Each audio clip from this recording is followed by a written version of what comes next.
Let me bang. I do let you bang. Hey, let me bang you, James, man. I let you bang. I let you bang. Greetings, marriage and virgins. Go for Jesus. No forget Jesus, people. Hey, I'm not surprised, motherfuckers. Ladies and gentlemen, it is time once again for your favorite mixed martial arts podcast. Recording out of Los Angeles, California, it's MMA Roasted with Adam Hunter. Who the fuck is that guy? Who the fuck is that? What's up, people? I am talking to a guy who is a legend in so many ways. The first UFC welterweight champion ever. First guy ever to win it. Ultimate 16 winner. UFC Hall of Famer. And he does so much, you forget how good of a fighter he was, because he's a man of many talents. Pat Miletich, how are you, man? I'm doing good, Adam. Good to see you, buddy. Good talking to you. Actually, great. It's great talking to you, man. So your people reached out. You're doing commentary on an upcoming fight. Tell me about this. Yeah, a local promoter, and it all happened this way.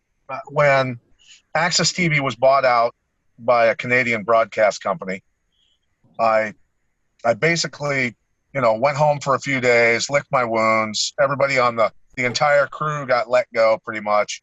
And so you got a lot of families that are like, what's up? How are we going to, make a living, right? And so it was unfortunate. But I sat there for a couple of days, and then I thought, I think we could do this on our own. So I called up some of my buddies, Jeffrey Wilson, he's a co-host on my podcast, The Conspiracy Farm, and very talented, very, very bright guy, and Justin Holstein and a couple other guys. And I said, do you think we can do this? And they said, well, let's look into it. So Justin has put a couple shows on A&E, Ghost Hunter shows and things like that. So he's got a background in TV. And Paul Martinez, who has a broadcasting film company. And so we partnered with a good friend here, Mike Goodwin, and Caged Aggression. And we decided to start doing, our own shows. And that's kind of how it went down. So we do our own .com pay-per-views. Nice. Now, what are some of the obstacles that you run into if you want to start your own promotion? Well, I mean, I don't run the promotion. I've done a couple of shows many years ago, something I don't want to do. I don't want to be the promoter. I've worn a lot of hats in the sport, refereed a lot of fights, obviously coached and fought, have judged a lot of fights, and, worked the TV side and seen that side of it. So, but I do not want to be a promoter. That is a lot of herding cats that goes on with that job, and I do not have the patience for that. So Mike Goodwin does all of that, and he does a great job. He puts on a very good show, and they match athletes up equally, no matter what level they are. And because of this whole COVID stuff, the lockdown and everything, we were able to do shows in the state of Iowa when other places weren't. Right. And because of that, a lot of athletes that were pretty high-level people started calling Mike Goodwin and saying, "Hey, man, I want on your show because you guys are doing pay-per-views, and we have a unique system that Mike put together where athletes can have their own promo codes, so they get a percentage of the buys on those cards. Which, I mean, that's a great deal for the athletes." Right, of course. Yeah, absolutely. I mean, 100%. Yeah, you like, I used to always say, I miss you on LFA. Not that those guys don't do a great job, but I pretty much I don't think there was a fight that I watched where I didn't agree with who you thought won the round. Almost to the point where even if the guy lost, if he won your card, I'd almost consider that like a win. Because I mean, you were looking at it through so many different eyes, and what do you think's wrong with some of these judges? Well, I mean, I won't say the names or anything. I can just tell you a couple different instances. One time I was in Las Vegas when Robbie Lawler was fighting on that one U.S. Pride show in Vegas, right? Remember that? Yeah. And I walked up to one of the Las Vegas judges, and I said, I said, you're one of the judges, right? And they said, yeah. And I said, I'm kind of new to the sport. Could you explain what a triangle choke is to me? And the judge looked at me like, with a sheepish look and just turned and walked away. He had no idea. So, that's what they did was they took boxing judges and they threw them into seats they shouldn't have been in, and they didn't know what they were looking at and things like that. And, it has gotten better to an extent, but, we still see some pretty bad refereeing. We still see some pretty bad judging, obviously, in the sport. So it's pretty rough. But, it's a complex sport. There's a lot going on, and there's a lot to understand about the sport. And I guess, you've obviously, you're very familiar with wrestling. You're very familiar with MMA, just as I am. So we're going to look at it totally different than a lot of people are, right? Of course. No, I mean, my wife will watch this, be like, who's winning? She doesn't even know. I feel like, so, I got to be on top of the, she's like, who's winning? I'm like, well, but that's, now, last week, the thing that happened with Kevin Holland and Kyle Daukaus, you watch what happened? I didn't get a chance to see that fight, no. So they were fighting, and it was a headbutt. It wasn't intentional. An unintentional headbutt knocked him out, but the ref didn't stop it. He let it go, and the guy got back up and then kept fighting, and then he ended up getting submitted. Kevin Holland did. So he tapped. Well, afterwards, Dean came in and told the ref, no, you should have stopped that because it changed the rule to a no contest. Yeah. And I was just wondering what your thoughts on that was. Well, I mean, look, you've got referees that are it's kind of weird. It's troubling for me to watch because I have refereed a lot of fights, and I'm familiar with when someone's hurt. I'm familiar with when someone's in trouble, when someone's potentially going to get caught in a submission, all those types of things. Just because we've seen it so much, Adam, we can go, well, he's going to get armbarred here pretty quick, right? Or, yep, here comes the triangle. Oh, he's going to hit a key lock or a sweep or whatever. You can see it developing before it develops. You just know how the body moves when they're trying to do something. And a lot of referees have not spent a lot of years on the mats. They certainly haven't been punched in the face. We're seeing a lot of people being punched in the face during practice and recognizing when to say, stop, he's hurt, that sort of stuff. When I had to run practice, of course, the guys, I always had them wearing 16-ounce gloves and shin pads and headgear and stuff because I had to get guys to the cage safely. Those guys had to make a living. My job as a coach is, yes, they have to train at high speed at certain times, but they also have to get there safely to make money, right? So just being keenly aware that it's my job to protect, my athletes when I was coaching so much, and my job to protect those athletes when I'm in there. But there's just people that aren't familiar with how the human body works. You can see people they're choked unconscious. They've been unconscious for how many seconds, and the referee has no clue. And they don't know the snorting. They don't know where the belly's moving in and out really hard, trying to breathe, and they're unconscious. Or the eyes are wide open and they're unconscious. Those sort of things that you have to be keenly aware of. And there's just a lot of referees maybe out there that just aren't. Not only that, but I don't know if you heard, but so there was a death today. A guy got knocked out in bare knuckle boxing last week, a couple days ago, I guess. He got knocked out, landed on his head. He died today or yesterday. He was a fighter that was 6-18. So people are wondering, why are we letting that happen? Crazy Horse Bennett has lost 14 fights in a row, and they're still putting him out there. I like bare knuckle boxing, but I don't like this. I don't like if a guy loses 13 in a row. Why is he still fighting? Why is a guy 6-18 fighting a guy who's not 6-18 or 5-20? Put those guys together. Maybe they'll have a kind of a competitive fight.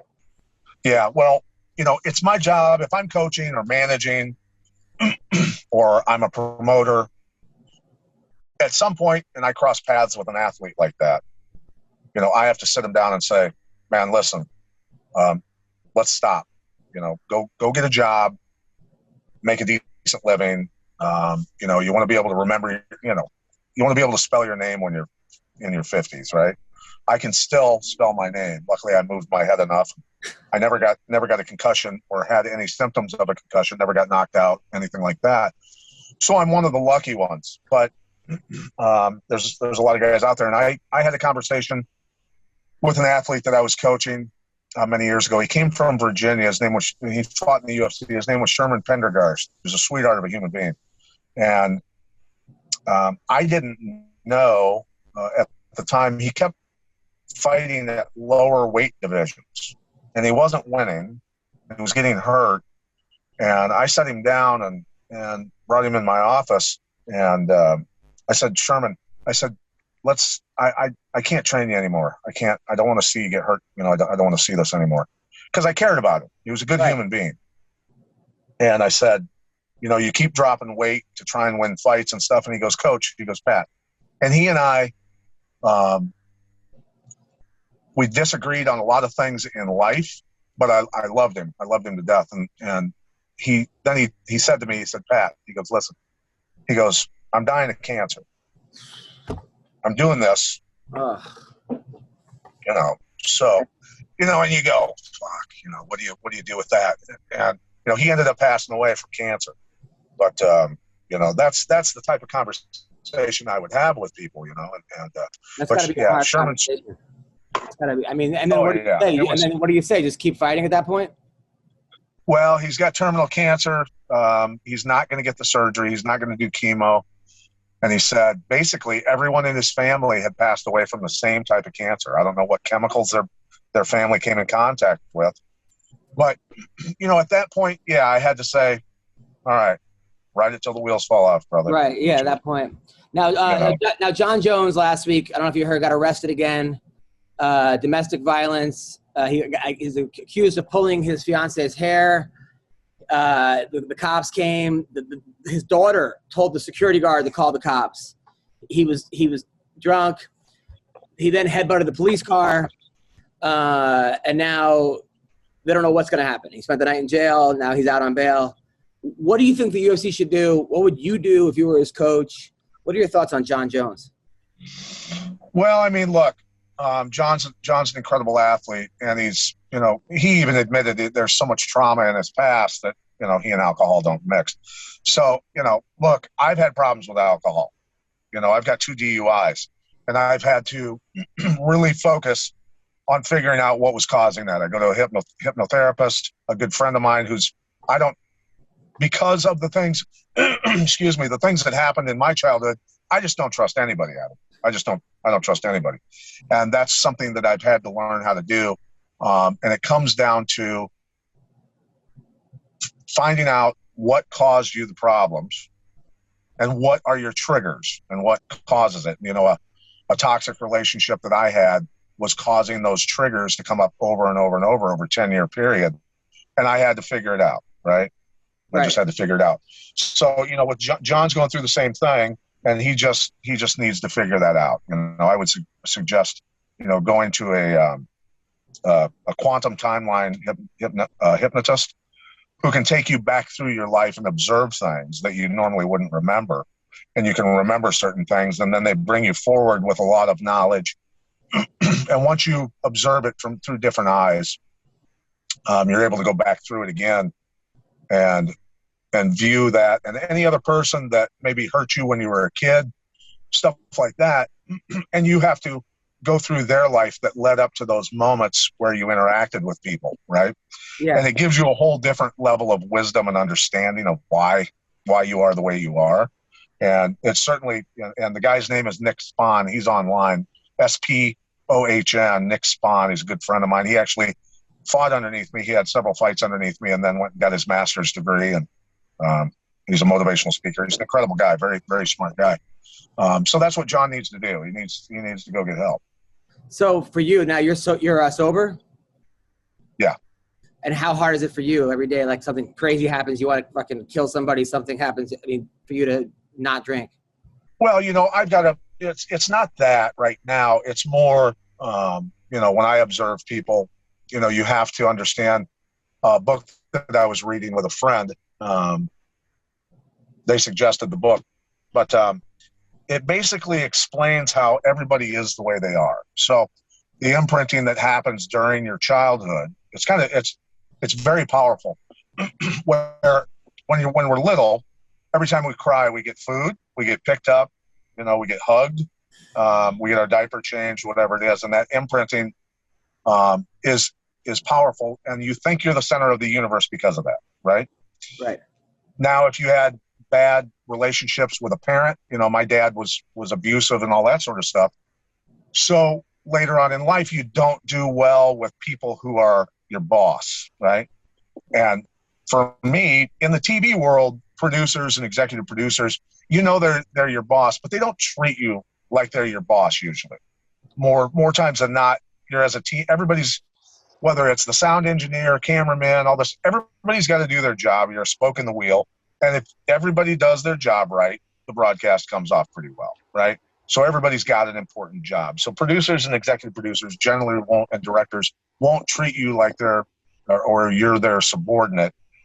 You're just someone who works with them. And I think that's why I do well in TV. I don't do well ever with another man yelling at me unless he's my coach. Growing up in wrestling and football in Iowa, it's very intense, obviously. I get motivated by coaches who are kind of a good father figure who would yell at me. That's when I get motivated.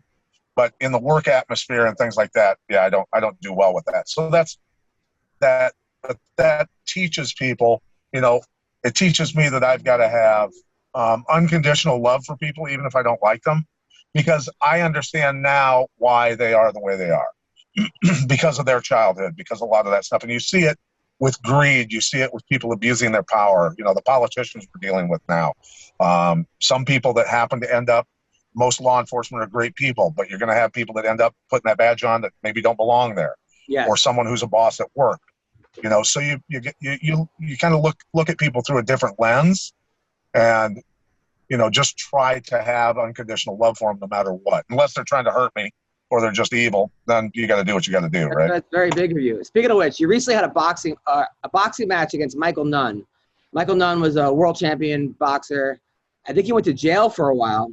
He got out of jail, and you were trying to help the guy out. You're like, listen, you're the big deal in Iowa. I'm the big deal in Iowa. We should have a fight. What I heard with this fight was you kicked him in the leg. He almost fell apart. And you said, you know what? I'm going to just box this guy because I'll just kill him in the first round if I kick again. Is that what happened? Well, it was more, it's along the lines. I only kicked him a few times hard. But Michael's a great person. He really is. He's, when he and I have talked, say for instance, after I got a DUI, he was the first guy that called me. He was the first guy that called me. He's a good human being. He's got a good heart. He's made some mistakes in life, just like a lot of people have. But the goal was not to hurt him. He wanted to get his name back out there and do, the old guy tour boxing. And he's still ridiculously fast. I mean, incredibly fast. And he's very tall for his weight. So I kicked him in the legs a few times, and I called him up the next day after the fight. And it was about, the media was trying to drive separation and division amongst the citizens. And I thought, I'd like to bring my community together. I'd like to bring people together.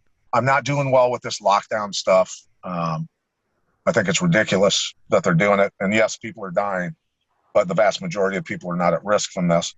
And so anyway, Michael and I agreed on that, definitely, that we wanted to get our community together and show some unity and doing an event to get people out during the lockdown.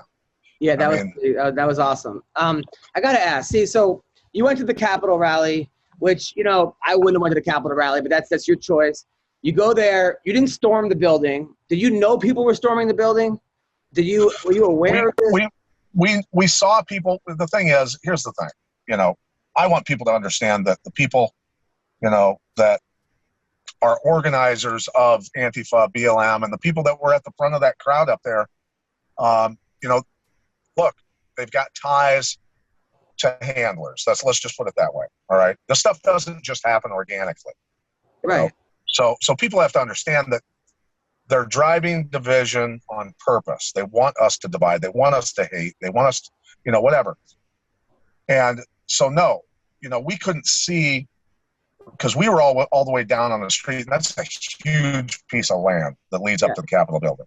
So we saw people, they opened the barriers and waved people up the hill. And they did the same thing on the other side of the Capitol at the same time. And so the crowd poured up the hill, and as it got up the hill, then a bunch of guys in riot gear came in from the left and started hammering the crowd with concussion grenades, rubber bullets, OC spray and all kinds of stuff. So you go there, you take a picture, right? And somebody holds up a Proud Boy sign or something in the picture, but you don't know what the hell people are like. You didn't know what was going on, right? And then next thing you know, you're in a picture with a guy holding up a sign, and then you get fired from your job. Well, it was, Mike Jackson, who I cornered in the UFC against CM Punk. He's a self-proclaimed, communist, basically. That's fine, but that's the tactic. Is you got to spread lies about people, right? You've got to spread lies about people, and saying the headline that I supported domestic terrorism and white supremacy, which is the biggest crock of shit in the world. But, there's people out there that don't know me. They've never met me. They're going to believe whatever they read. That's the way people are. And had I ever said or written anything racist in my entire freaking life and career in MMA, they'd have found it. Right. They'd have found it, right? So, everybody, a lot of people anyway, believe the lies and stuff. And it is what it is. I mean, it caused me some heartache that people will believe anything, right? And it's just anyone that knows you knows that you're not racist, that you're not you're the most, I don't know, you just seem like just a nice human being that cares about people. Well, and that's the thing, that's the thing that people need to understand, right? So me hosting a podcast, and that's all we do is explore geopolitical domestic policy stuff. But we go, we're talking about the side of things that obviously are never going to be explained to people in the mainstream media. It's just not. That's just not the game that's being played. And we had interviewed people, research scientists, other people who had exposed the bioweapons laboratories and all that, and the ability that it's documents that were released, we feel, to scare the hell out of people, that they had developed viruses that can attack specific DNA, right? And that's something that we had exposed with having one of our guests on the show. So I have a little deeper understanding of what's going on in the world when I see, they're showing video and stuff from China and all this other stuff and trying to scare the hell out of people. So a hypnotherapist, Nick explains in one of his videos with me, that a hypnotherapist will elicit an emotion and then make a suggestion. And they'll do that, and they'll lead you down a road until you're hypnotized, and then they can work with you. So the way the media does it, the way the TV does it, is they show you body bags. They show you refrigerator trucks. They show you a bat in a bowl of soup. And then someone who you think is an authority figure, and they tell you got to wear a mask, lock yourself down in place, we're all going to die. And it goes right past the cognitive thinking part of the brain and seats itself in the lizard part of the brain as a belief. So there's no change in their mind. I could have the best research scientists in the world talk to them, and they're just not going to change their mind. It's not going to happen. And so from my standpoint, I'm going, well, here we go again. And people on the other side who haven't done that kind of research are scared. Now they're going to react with fear, right? And they're going to react with love for their families, just like I am. Yeah. I'm reacting out of love for my family, love for my community, and love for my country. And they are as well. And their belief system makes them they're adamant about their beliefs, right? So me, if I were to choose not to get injected with whatever it is they're using, I'm a bad guy and I'm a danger to them.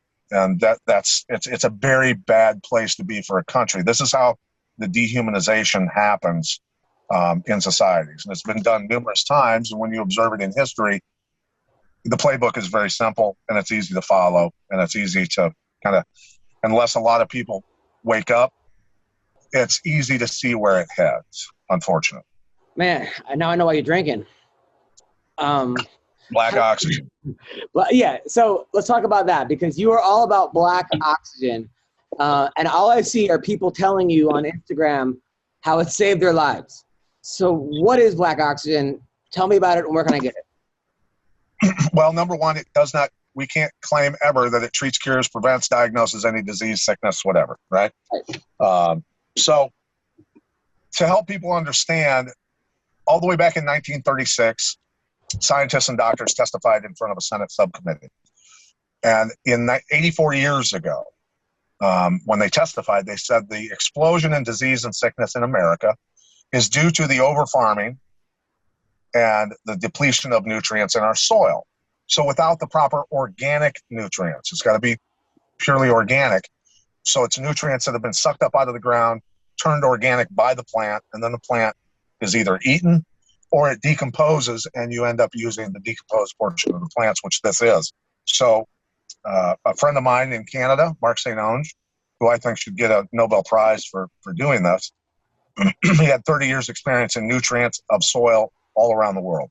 So he started testing the bogs in Canada and found the one that was the most nutrient rich. And when he did, went down 40 feet under the mud to the nutrient layer that's about 5 feet thick, and found where all the nutrients of 1,500 different types of plants had decomposed for 60,000 years. So he sucks that up and he uses a CO2 pressurized and freeze drying process to turn it into a powder. So when you put that in your body, now that you know what it is, I'll tell you how it works. It's nanotechnology basically created by God.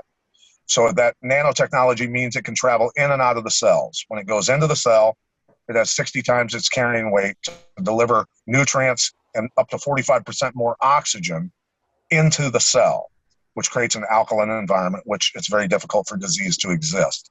On the way out of the cell, it carries, it chelates, it's a chelator. So it's got 60 times its carrying weight to drag heavy metals and toxins out of the cell. And it does a lot of other things for the gut bacteria, the intestine, helps the glandular system, the hormonal system go back to normal. So testosterone and estrogen levels and all of that sort of stuff get leveled out. And I've just seen an awful lot of amazing things happen with people's health that, you know, I have learned through this process that the answers have always been underneath our feet, and we just didn't even understand it. We just didn't know. So where can I get this black oxygen, and how much should I take of it? And do you drink it like a smoothie? It's actually on sale right now, $80-some, $90, whatever, for a bag of powder that if you take it as prescribed, it'll last you 50 days. And they're reformulating. They're adding non-GMO, all-organic vitamin C powder to it as well, so that black oxygen can transport that into your cells as well, which is really huge. But you can go to, it's blackoxygenorganics.com/PJ Miletich, and people can order it there. And I'm having a blast with it. I'm doing things workout-wise that I really, you know, as a 55-year-old guy, probably, you know, shouldn't be able to do. My joints don't hurt. It removes inflammation out of the body.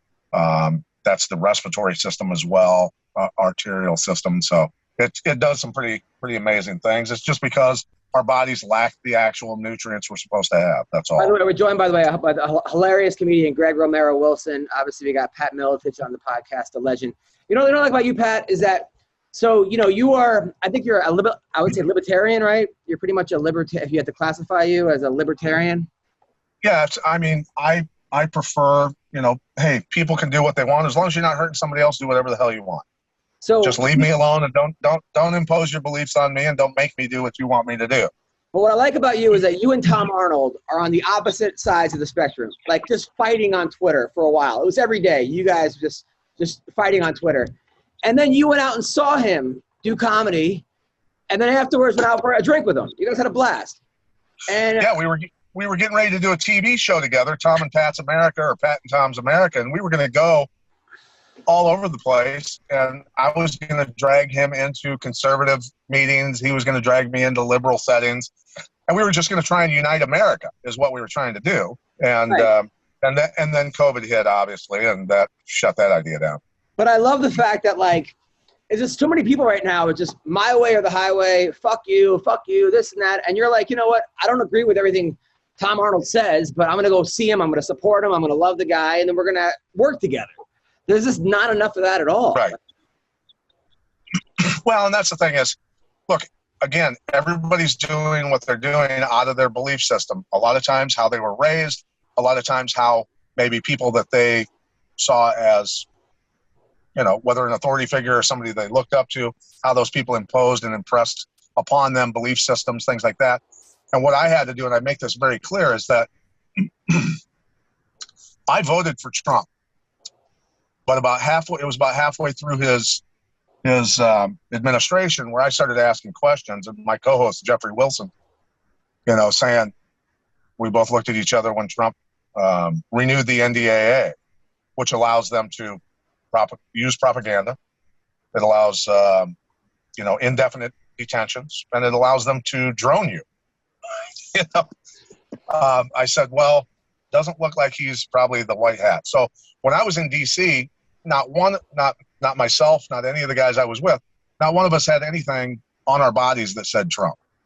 And when Trump was speaking, we just walked away and went down to the Capitol because we knew eventually that's where everybody was going to end up, because the lawmakers were going through, all the states and all that sort of stuff. So we just walked down there ahead of the crowd. So people have to understand that I recognize that I have to check my belief system every day. And by doing that, I had to take a step back and go, nah, Trump's not the guy. Trump's not the guy we thought he was. So right? the picture where the guy holds up what's going on? The guy who allegedly held up the sign, the white power sign, did you even know what that was, or did you have any idea what the hell that guy was? I didn't see it. And if I would have thought that's what he was doing, I wouldn't have posted the picture. So whatever. Right. But a lot of people were asking me. I took pictures with, people of all walks of life in Washington, D.C. who recognized me, asked me for pictures, things like that. I don't do background checks on people when they ask for a picture. I mean, and you don't either, right? No, of course not. You get asked for, you could be taking a picture with a mass murderer you don't even know. 1,000%, yeah. So it's ludicrous that people go, yeah, Miletich is a racist and this and whatever. The people that know me know that's. And then you try to defend it, and it's like they take whatever you say and they put that out of context. So it's like you just have to kind of. I saw that you were opening up a new gym. Well, I'm not really opening up a new gym, but I'm training people. I love doing seminars. I've trained law enforcement, military for a long time, and my good buddy Jake, who is former military, law enforcement. He's an expert in tactics, firearms. He's going to handle that side of things. I'm going to handle the empty hand stuff, edged weapon stuff in terms of karambits, because it works well for grappling situations. Right. Because the index finger loop, it's tough to get it out of your hand, and weapon retention. I've spent a lot of time on weapon retention, how to keep a long gun in your hand, how to keep a pistol in your possession, and the only thing that I see a lot of people out there who are teaching out of theory. You get out there and you teach wrestling techniques. You have to know that they work. You've had to have done them 1,000 times, 1,000,000 times. So I can't teach out of theory, and I see a lot of people out there teaching out of theory. And I've only coached a little bit here and there. I helped local kids out who are in MMA, but I read a quote that was on Instagram. Somebody posted, and it said, there's a lot of people out there who are not qualified to do the things that you're good at, and you're not doing it. And I thought, yeah, I should be teaching people. I should be, and the COVID thing, it slowed down, a lot of the law enforcement stuff that I was doing. And obviously, it was tough to do that. So I'm just going to get back into it because that's what I love to do. When I teach, there are no other problems in the world. And I love seeing people smile and learn. Well, God bless. Listen, Pat, you seem like you're in a great place, man. And I'm so honored to have you, man. You're one of the OGs, and keep it up. Keep doing what you're doing. I can't wait to watch this thing. When is this event that you're going to be commenting on? It's Friday and Saturday, October 15th and 16th. And they can go to cagedaggression.tv to order that. We don't charge an arm and a leg for it. And trust me, it's going to be very competitive fights. Our main event on Friday night is Alec Lorenz. He's 4-0 with 4 KOs first round against Darian Abbey. And he's from Stanford MMA. The other one, Alec, is from he's an Iowa boy. He's from Hard Drive up in Cedar Rapids, and those guys put out a lot of great fighters. But Abby's got 11 wins by first round KO, so that's going to be a great main event. Matt Hughes' son, Brandon, is going to be fighting as well on the card. So cool. People can, we'll have Matt Hughes for an interview for our podcast. We do another podcast called Everything Combat.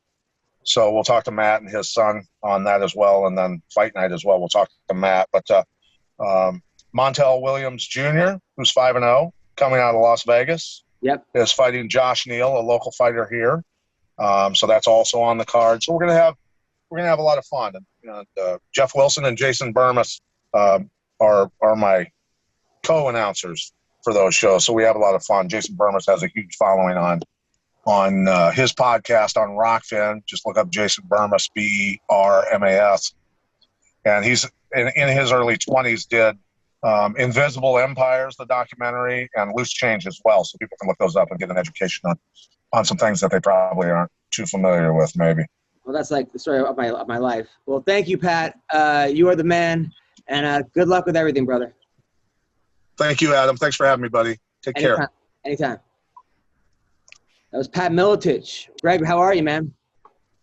I'm good, brother. It's interesting to catch the end of that. I wanted to ask questions, but I felt like I was going to ask him to repeat things he'd probably already said. So I didn't want to jump in because at the end I was like, and you can fill me in right now. I was like, wait a minute. So you weren't there as a Trumper, but then why were you there? I wish we would have asked that. I wish you would have jumped in and asked that. Okay, because I figured I was afraid that it had already been covered. You were talking about his nutrients at that point. Pat's one of those guys. He's got a lot going on. And I like to listen to him. Because it sounds like he was distancing himself from the Trumpism, and I was just surprised, and I was like, well, I don't want to make him repeat anything he's already said, and it's like, listen, I didn't support Trump, and I didn't go to it, so I mean, that's the only thing I was wondering. That's what I was wondering. It seems like a lot of people didn't know that was going to happen, though, right? I mean, there were a lot of people there. You think they all knew that they were going to storm the Capitol? Yeah, I think they specifically went there to do that. I wonder a lot of people just went there just to like thought it was a rally and just like, oh, it's a no way. They had been making it clear for a long time. That's what they were going to do. They were going to overthrow the government. They thought it was. You saw it's a revolution. Well, no, I thought like a majority of people were there just because it was like a rally and they went. They thought Trump really won. No, this was the big No. This was their big insurrection. They've been talking about it for months. I had a buddy who's a comedian who's a big Trumper that was out of Vegas. He goes, watch out, here it comes. Their whole calm before the storm. This is what they were leading up to. This was the big moment. They went there to do this. Wow, I did not know that. I thought that there was like some people that did that, but then there were other people that were just there because it was a rally. And then, I mean, that's all they talked about, too. I mean, all of them were like, trial by combat. Fucking Giuliani fucking said those words. I mean, they know this was their big, cue, revolution, time to storm the Capitol moment. That's anybody that went there for that. I don't leave my house unless it's a comedy show. I'm with you, exactly. Unless I'm booked, I don't know why I'm going. I don't think I've ever went to one rally in my life. I just don't I don't know. I'm just not a rally guy. if it was back in the 60s, it was Woodstock, maybe it was a Vietnam, bring people. Or if I was single, I'd go to all the rallies.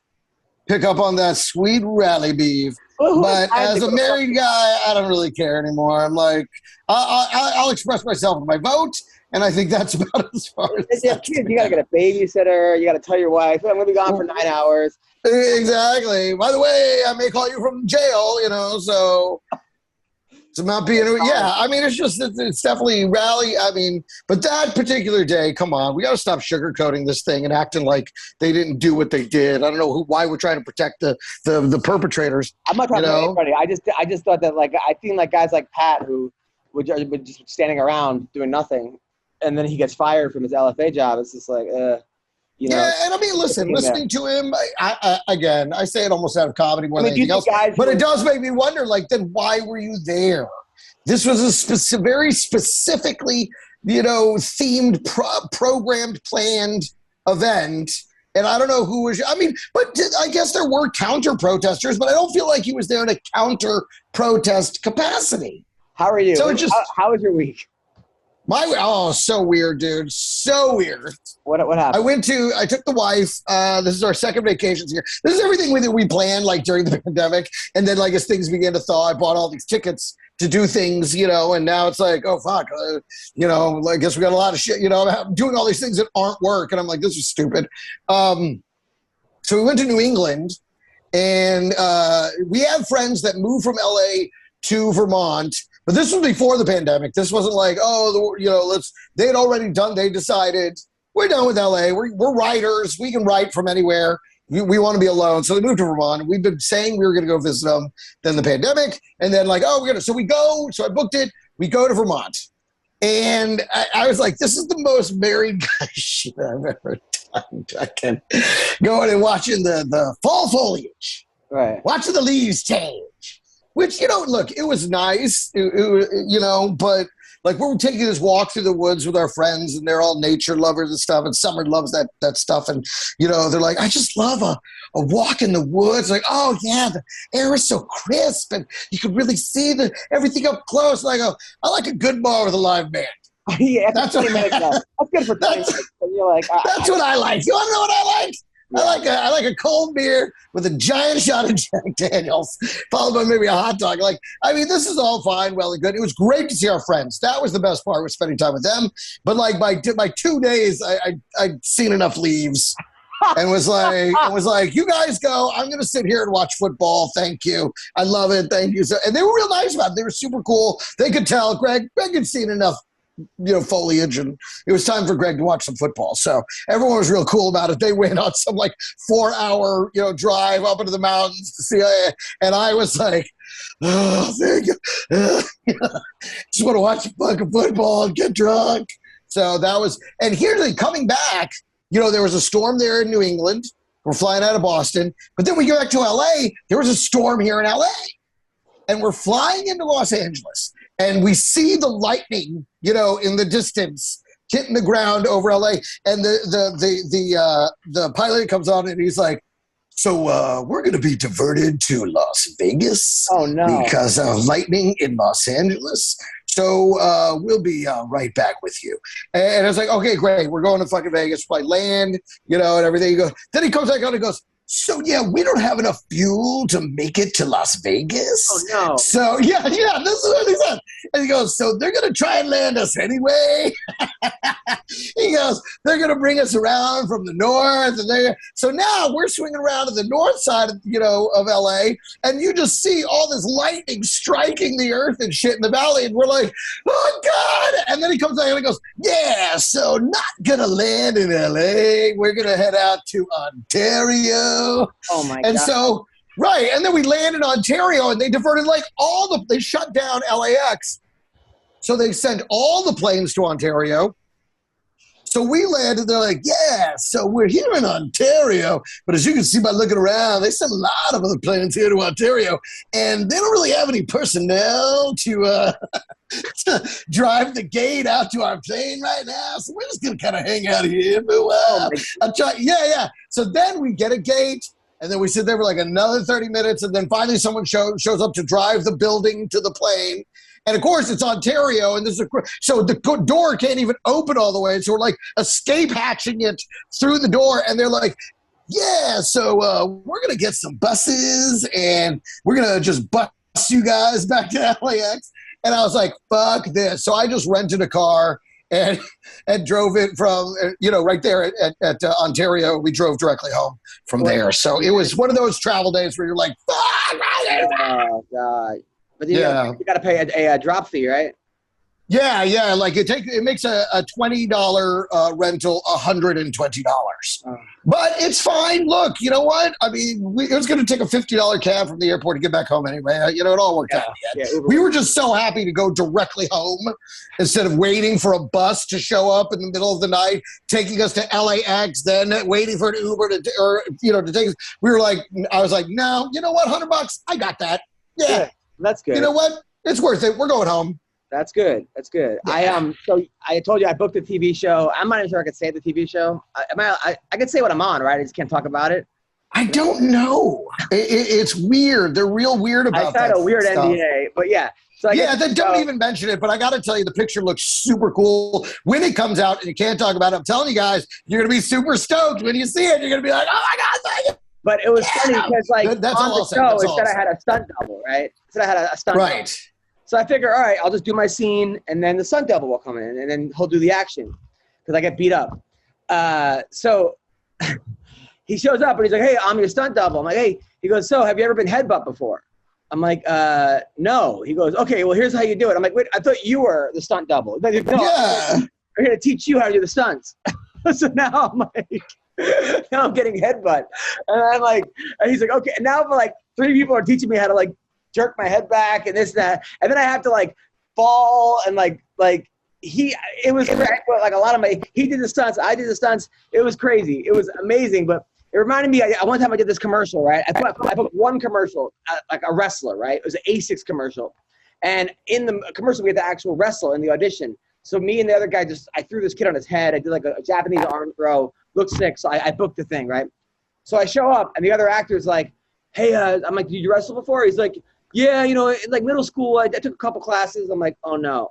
Because I know what's going to happen. Now I got to do doubles on him. He doesn't know how to land. So after he's like, try not to hurt me. So after the third time, he's like, ow, ow. He's like, doesn't know what the fuck he's doing.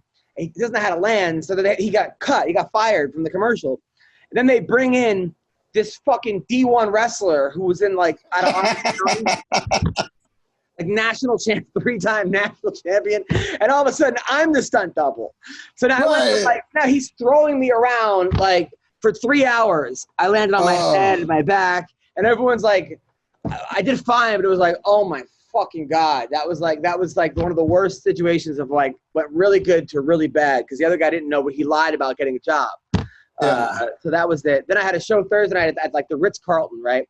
Jack Jr. book on top of the Ritz. And it was awesome. It was actually a fun show, but I didn't realize people actually live at the Ritz-Carlton. I thought it was just a hotel. Oh, they have condos, I guess. Half the hotel was people that actually live there. Like it's $7,000 a month to live at the Ritz-Carlton, right? You're living in a hotel room. Anyway, so they all came, all the community. And there was one Israeli guy who would not stop heckling. He had like long hair and just yelling shit. He was drunk. And I'm like, this is why everyone hates the Jews. Like I just started like murdering them, right? There was like Middle Eastern there. I'm like, now, how long after that did you clarify that you're Jewish? I right away. I'm like, I'm Jewish. I'm sure that was the next words out of your mouth. I'm kidding. I'm also Jewish. My real name's Jewish. That had to have been like immediately. I said I was Jewish first, right? I go, I'm Jewish. Okay. He's like, oh, I'm Jewish. And then he just kept doing his own jokes. And then there was another guy there, a Middle Eastern guy. And I go, can you guys throw rocks at him? It's totally. So that was fucking, and then but I got him because he was talking so much that like I do my rope-a-dope heckler thing where I let the heckler get a couple of them off. He thinks he's feeling good about himself. I do a jab or two back, and then he's sitting there like, I got him. And then at the very end, I just fucking murder him with jokes. Like, pow, pow, pow, when he's not expecting it. That's exactly what I did. And he's like, oh, and I just like crushed last minute. Just, I love that technique of how to dealing with a heckler. So that was crazy. And then coaching again is so it's just crazy because I'm coaching these kids in wrestling, and we have like 2 different coaches, and a lot of times me and this other coach Aldo, we have similar. We don't always teach the same technique. Like right. I teach like when you want to have your legs down, you want to have your laces flat. Right, and Aldo of course teaches when to bring out the switchblade. Pretty much. So I try telling the kids like, listen, how to pack nickels into your gloves. So I try telling the kids like, listen, me and Aldo have different techniques, but they're both right. For example, I go, who here has ever picked up a girl, right? And my goal was to be like, I'm like, how'd you pick up a girl? I asked her out. I asked her out via text. See, you both got the girl, different techniques, right? So I'm like, who here has ever picked up a girl, right? So one kid raises his hand. I go, how'd you pick her up? He's like, I lifted her. I was about to say with 2 arms. Yeah, that's what he said. Yeah, I was like, that's not what I meant. I was like, you freaking dorks. But yeah, so that. And they probably never picked up girls yet, because aren't they like 9th graders, 10th graders? I mean, 7th, 8th. 7th grade, yeah, they haven't picked up girl, and then right now they're like, they don't know what to do at that age. They get around them and freak out or close down or just don't even talk to them. That's back when that's that age when it's like girls are on one side of the room and dudes are on the other. Although it might be different now. They watch so much porn. Maybe it's completely different now. Dude, it's funny because I guess there's like a porn star who famous porn star that like sleeps with he's like a doctor that like bangs girls. And I guess he's like one thing he's a dentist and he's a fireman. And I'm like, and one kid's like, my mom's doctor is this guy. And then the kid goes, my mom's dentist is this guy. Like, I guess it's cool to say that their moms are getting banged by porn stars. Totally. I guess they wanted to see if you had heard of this. Obviously, I never heard of the guy. Sitting around watching this dude's videos. No, but of course, every coach knew what he was.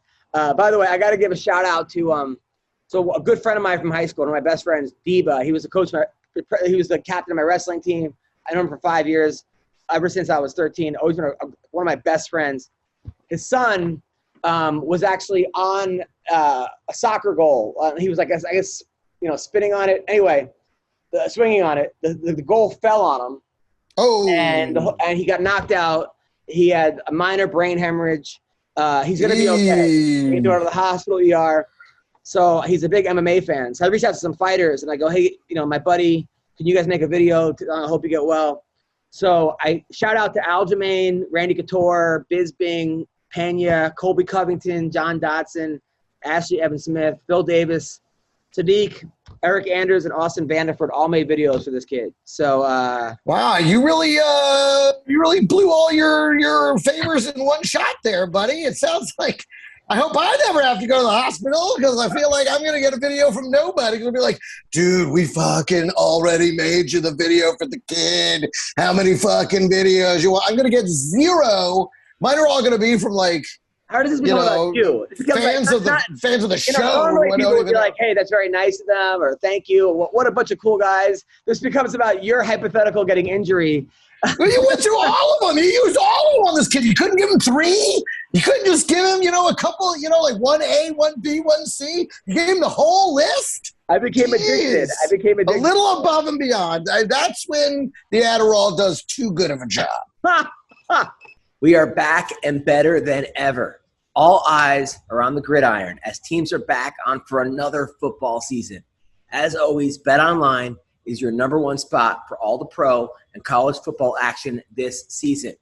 With a new updated site and interface, even more odds, props, and contests, BetOnline continues to be the #1 source for everything football. Who doesn't love football? I love football. So head over to the website or use your mobile device to sign up today and receive your 50% welcome bonus on your first deposit.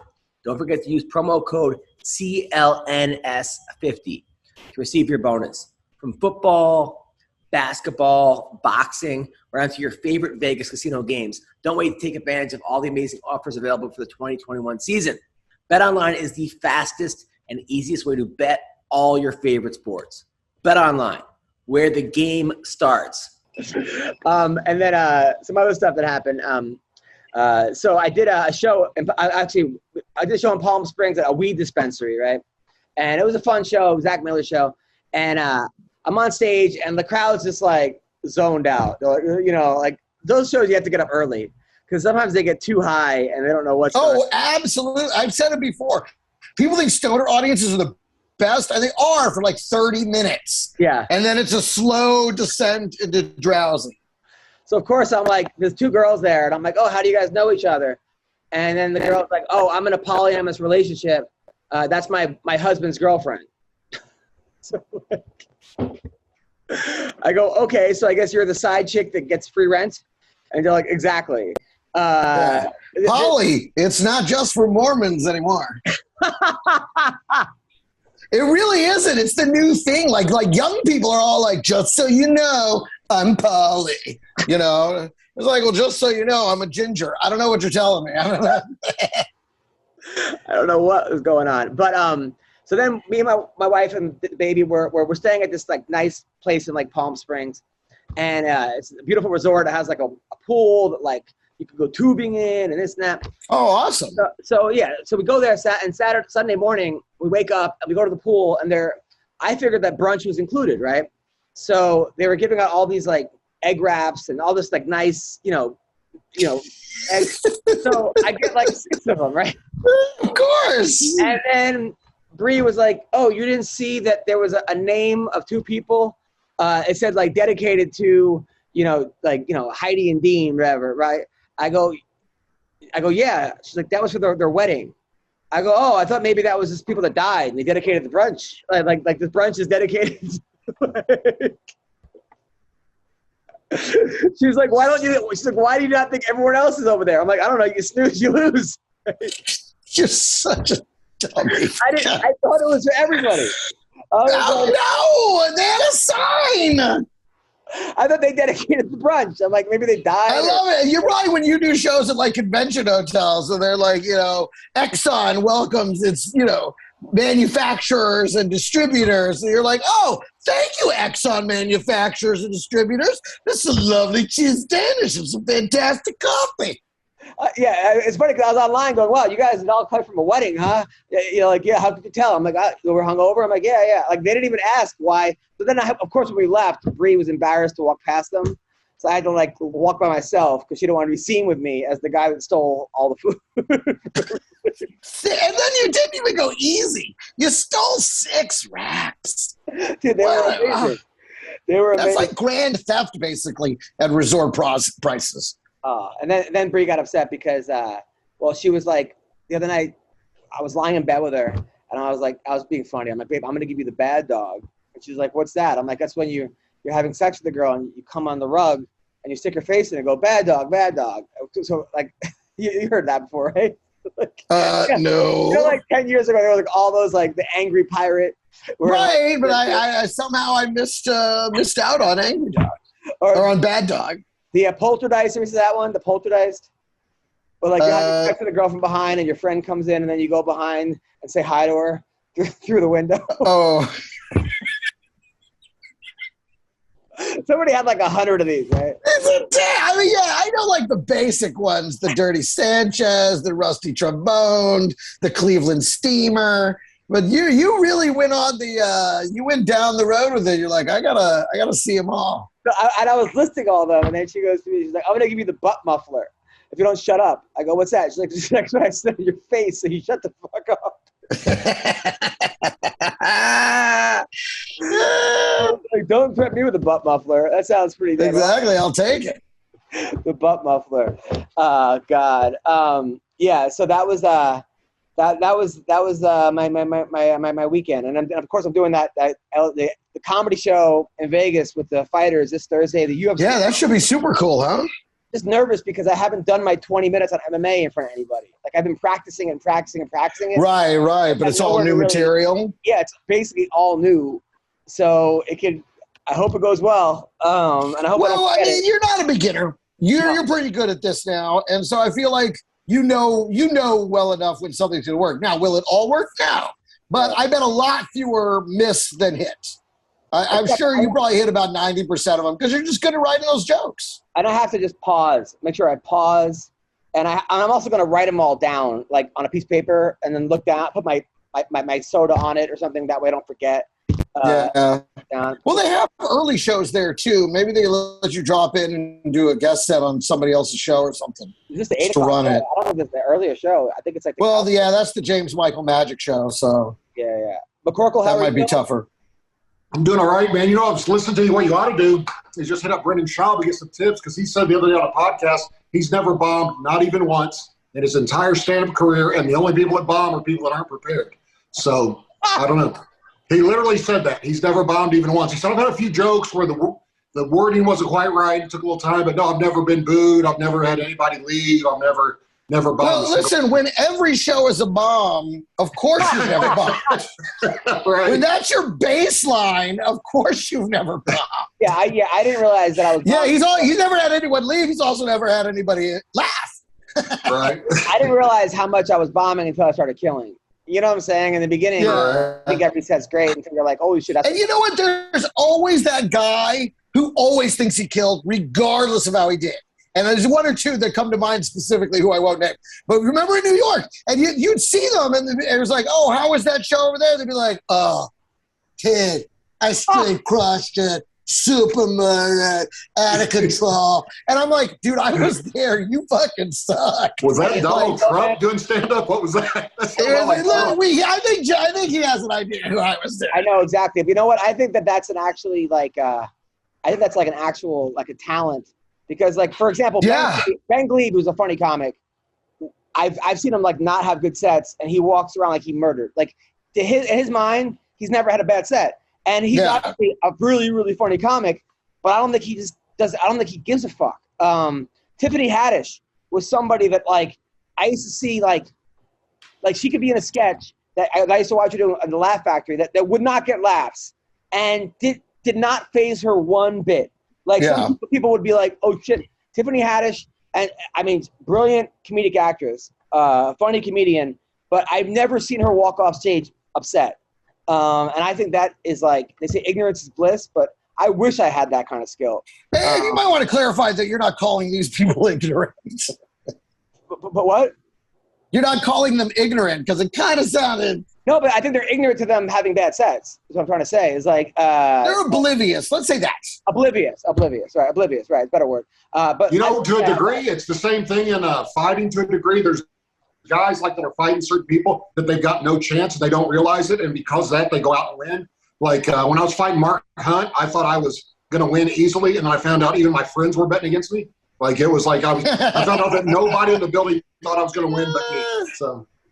No, Sean. After I was looking at your, record. It had a good record, like 19-7 or something. 20. You know what it is? It's those fighters that they ding the bell, they throw their arms up, and it's like you definitely did not win. That was like this weekend. Like Alex Oliveira knew he had lost, and yet his coach was like forcing him to like put his hand up and like, come on, you won. And he was like, I didn't win. Yeah. I mean, it was I won one round, but he knew, everybody knew it was, 29-28. But Sean, I mean, you lost 5 of your last 6, but some of those fights you shouldn't have been in. But the fight that I want to ask you about was right after the UFC. When you got cut from the UFC, you then won like 4. And you were at that Circle K, and that dude was pissing you off. You won like 4 in a row, right? Like how close were you back to the UFC? No, I actually won 6 in a row, all in under a minute and a half within like an 8-month span. And I talked to Monty Cox, who was my agent at the time, and he said I wasn't any closer to getting to the UFC after winning 6 in a row, all in a minute and a half each, because he said I hadn't beat any named guy. And I was like, well, Andre Arlovsky turned me down twice. Mike Hayes, the guy 300 Hayes, pulled out 3 days before we fought. I beat a guy that was 4-1, a guy that was 3-0, somebody else was like 11-3 or something. I can't remember. I mean, I was beating guys with okay records, but they weren't even the least bit interested. So, but I think that would be different today. I think today they're having fights every week, and I think today they would have called you out right away if you had won 6. Yeah, well, it was a bigger deal to fight UFC back when I was fighting. I hate to be one of those guys, but now they've got 800 fighters. I think when I was there, we had like 80. No, you're right. I mean, when you fought, UFC events were an event. Every single one of them. You were like, oh my God, there's a UFC coming up. Now it's like, who's on the UFC this week? It's just it's just like, another entertainment choice. Also, like on late notice, there were no late notice guys back then. Like, hey, I mean, it didn't seem like they would just cut the fight. Yeah, they would go. Yeah, it was the main event. They would just cut the fight. They didn't care. Have you ever thought about fighting again? Have I? Only Brendan Schaub. No, only Brendan Schaub. But no, my back is so bad. I could never. I mean, I can't even grapple, man. I can't do anything. So it's pretty bad. Hey, I thought I was going to Columbia with Don Fry. If the Columbia thing works out for Don Fry and he's like noticeably better, are you going to look into doing that too? Well, I've already looked into the place he's going. They told me $45,000, and they told Don Fry free if he'll make a video. So I tried to meet him in the middle and say, hey, I paid you guys $25 and make a video since I'm not as famous as Don Fry. But and they weren't interested. So I was like, okay, I don't know. I mean, Don's obviously more well known than me, but the guy he did it with, him, Dan Severn, a couple of people all get it for free. So I hit the guy up that set it up. It's like, hey, I'm mildly famous too. Like, is there any way I can even get a discount? And hey, you know what, man? You know what? If it goes well, we'll raise that $45,000 for you. Okay. That would be awesome. But I don't know. I mean, it's not even, if it would for sure fix my back, I would go ahead and just pay the $45,000. Like I really would. I mean, I'm not rolling in money, but I've got a few dogs yet to buy, so I need to take some money back. But, That's like, I wanted to say it there. Like, all you gotta do is sell off 2 dogs and not bet for a weekend, Oh, yeah, I was gonna say, and no. you'll be there. He doesn't understand. Greg doesn't understand how betting works. I'm going to win next week, Greg. That 50 to 1 is going to hit. It's next week. That's right. That's right. It's always All right, so let's talk That's right. about What you have to do is keep betting Right. to work right. The only way out of the I have to hole- win eventually. You know what's The crazy? only way out of the I feel like you were hole is to winning keep before- digging. Everybody knows that. I feel like before the podcast, you were winning until you had an MMA podcast. Dude, I was on like a 14-week win streak where I won at least 500 to 1,000 every week. And as soon as I started betting opposite of Greg, and so I just threw everything to hell. This last week, man, the Patriots killed me. Like I'll have parlays that pay 50 to 1, and I'll have $500 on it, and I'll get 11 of the 12 right, and the 12th one's always the most ridiculous one. What was the spread on the Bucs-Patriots game? What was it, like 9 points or something? It was 7. They had 6.5 on my thing. It was 7 originally on the DraftKings. So I just picked that they would win by 3 or more. The Patriots? You thought the Patriots would win, or the Buccaneers? The Buccaneers. Yeah, Oh, okay. So they were. Like, I actually just picked, like, a parlay. I had, like, 4 or 5 other fights or other things right. And I was like, now, as long as the Patriots, who are supposed to win by 7, win by at least 4 or whatever it was, something like that, then I make $2,500. And then, sure enough, it's always 1 point less than I needed. Always. So. Those guys, I don't know how these guys do it when they set the line. These guys are some kind of psychics or something. Dude, it's they fucking amazing. They got to have algorithms or something. They are dead on every week. It's shocking. Yeah. If the line is 7.5, it's going to be either 7 or 8. Yeah. You know, like they are. It freaks me the fuck out, to be honest. Yeah. So let's talk about some of the fights over the weekend. Thiago Santos versus Johnny Walker. I don't understand Johnny Walker's corner. It's also McGregor's corner. This guy, John Kavanagh, who I think is a great coach. Everyone that he coaches is great, but he's telling people that they're winning rounds they're not necessarily winning rounds. And Johnny Walker thought he was winning this fight when he wasn't. And it was the strangest thing. I don't know if he knows his fighter's psyche and has to say, well, this guy's if I don't tell him he's winning, he's going to get totally fucked up. So it's more of a thing where you have to just tell him he's winning if he's not winning. But he's not being honest with his fighters. And Johnny Walker went from being the most exciting fighter out there to a point fighter, which is not. And he told him that. That's what I was about to say. I couldn't believe he said that in the corner. He goes, "If you fine, just keep touching him. Just win on. Win a point fight." He actually said, win a point fight or play. Fight a point fight. And I was like, who fucking says that in an MMA fight? I almost lost my mind. I was just like, he could not have just said that to him. Ron? Maybe he's one of the guys that don't listen. So if you tell him the opposite, then you can trick him into doing what you want to do. Because there are a lot of guys that I swear they'll do the opposite of whatever their corner says, no matter what it is. I mean, I doubt that's what happened, but that would be my best guess on it would be that they were just like, okay, touch him up, just touch him and stay away. So he would go out and go crazy, go for the knockout, It's crazy. Kevin Holland versus Kyle Dawkins. That stoppage, I like the stoppage because he was knocked out. The guy was knocked out by a headbutt, so I understand. However, somebody said, well, if he would have came back and won, they wouldn't have replayed it and said it didn't count because you were knocked out. So if you argue that, well, yes, that's true. But then the guy who won wasn't the guy that was knocked, or he was knocked out, but he just came back and won. I don't have a problem with that. But everyone also loves Kevin Holland because he's funny, entertaining. So if it wasn't Kevin Holland, would people also be cool with it? Let's say it was somebody like that everyone hated. Let's say it was Brendan Schaub. Brendan Schaub, or somebody that people didn't like, Cejudo, I like Cejudo, but let's just say it was somebody everyone didn't like. It was what's his? It was Dylan Dennis that happened to. Would people be like, there was a no contest? So what are your thoughts on what happened? Greg, Sean. Go ahead, Sean. Yeah, if it was Dylan Dennis, I'd just be shocked he was fighting somebody that was any good. That would be my first thought. But no, it's a man. I don't know how you retroactively change the decision on a fight. Like he didn't. The ref obviously didn't catch it right away. So like if someone gets kicked in the balls and then submitted a minute later, can you say, oh no, he kicked me in the balls and go back and change the result? It doesn't make sense. I mean, if it's a headbutt and a cut stopped it, that's completely different. But the refs are terrible, by the way, in MMA. I'm sure you guys know that. They are as bad as the judges. You've got a couple good ones, and everybody else is like Steve Mazzagatti. Like, they don't know what are they doing while they're out there, you know? I wish they would hire former fighters as refs. And actually, if they would pay well enough, they would probably get a lot of guys to go. I would ref fights, but I'm not doing it for $200. You know what I mean? I'm flying to Las Vegas. Like, it's insanity. But what's his name? I love the way Buffer says his name. Dan Margaliata. Well, Frank Drake says basically like he's there all day, and you're making okay money after a long time doing it.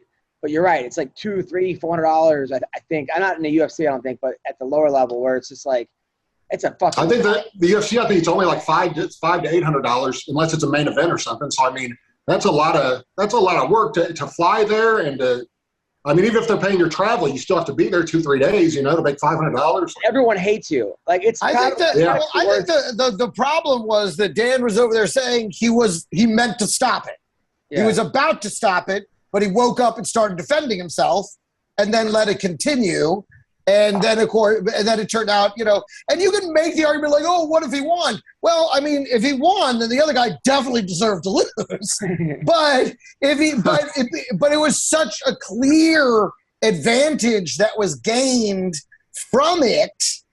And I don't know. I feel like they had the chance to do the right thing and did do the right thing, and I hate to say that, but that's honestly what I think. I think you're right. Like, as far as if it was a kick in the balls or a cut, when the guy gets totally knocked out and then comes back, it's different. Like, when you're totally knocked out and then you come back, I think it's okay to retroactively change. Yeah, if he would have stayed out, he would have called in and been like, no contest, blah, blah, blah. But he kind of woke up, started defending, you know, doing the instinctive thing, and it was working for a second, so he let it go. But it did become clearly, I mean, a total advantage in the fight. And so I don't know. In a way, I kind of agreed with it. I hate to say that, but that's what happened. I'll tell you who I was happy for was Jared Gordon, because this guy, you know, former drug addict, pill addict, I think Oxycontin, overdose, I mean, almost like pronounced dead. And then he was like, he broke his leg or something. They put him under. He was like off the meds, and then he got hooked back on the meds because they gave him that while he was under. This guy's had the craziest life. And he lost to Joe Selecki in the first round, came back and won the second and third. Give the guy a lot of credit. Big fan of that guy. Anybody who overcomes that life and makes it to the UFC, you know, yada, yada. In my opinion, he went about it all wrong. He should have not done Oxycontin, done heroin. Because as we've established, that's the key to UFC championship run. Nice. That's a callback from 2 episodes ago, guys. Good work. I know. I was like, wow, he really held on to that one. You know, that's what I'm most known for, holding on to things. Yeah, exactly. You really know how to hold on to stuff. You don't let anything go. Ask Brendan Schaub. So are we done with Antonia Shevchenko yet? Are we still going to give her 6 fights in 9 months? I mean, Jesus fucking Christ. If her last name wasn't Shevchenko, I just don't know how she's still in the UFC. Yeah, I mean, I hate to say it, but she definitely needs to get some more experience or get better, because she's not better. Yeah, they just keep but she's a Shevchenko, the name, and that's what it is. It's name value. I think being her sister is hurting her.